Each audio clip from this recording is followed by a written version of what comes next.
Hey guys, Levi here. I'm going to teach you how to install the regulator and driver. So this is your regulator right here. There's going to be a power and ground lead on it. So just take it to your battery, power and ground. Then next you'll have the driver, which is that large box, the black box. Have it connected to your regulator.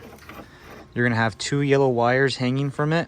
You need to locate your turn signal wire. So you're going to tap one into your left side, one to your right side. Doesn't matter which side. Just do any side. So we'll use this side for example. So this is your turn signal bulb here. It's different for all vehicles, of course. You're gonna need a power tester, and you're gonna need to test which wire it is exactly. It's different for every vehicle, different colors. As you can see here, it's a gray one. And on this side, well, we already did this one, but it was actually orange, so it's completely different. That's why you need a power tester. Just splice it in. You can solder it however you would like, put it back together, wrap it up, and that's how you get your turn signals to work.